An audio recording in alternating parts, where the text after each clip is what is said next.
Ever Michael needed to be found, his baby sister always found him. One day, mother was in the hospital, up at hospital center, and she told me she wanted to see her son Michael.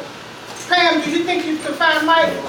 I had no problem. I found him. So I put on my jeans, my tennis shoes, went there by the White House and everything, looking for my brother, because I always could find him. Come on, Mike, let me take you to lunch.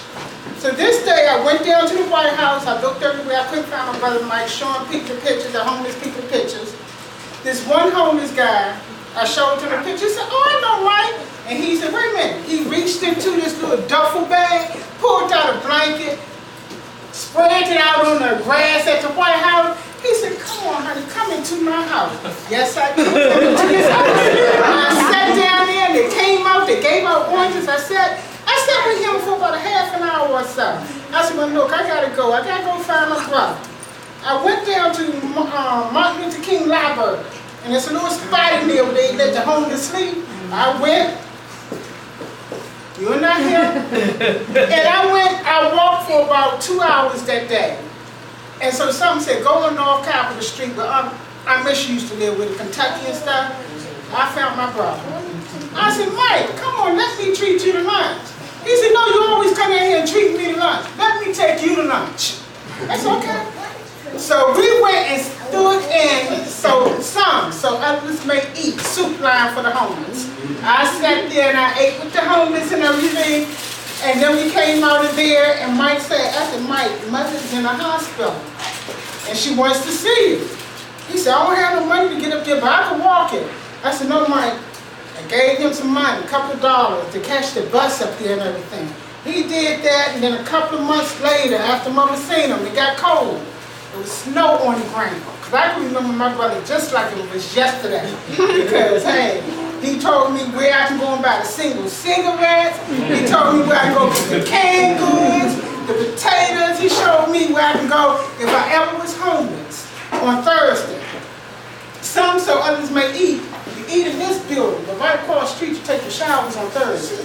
He showed me the ropes if I ever was homeless, I could deal with it. It was snowing real bad one day.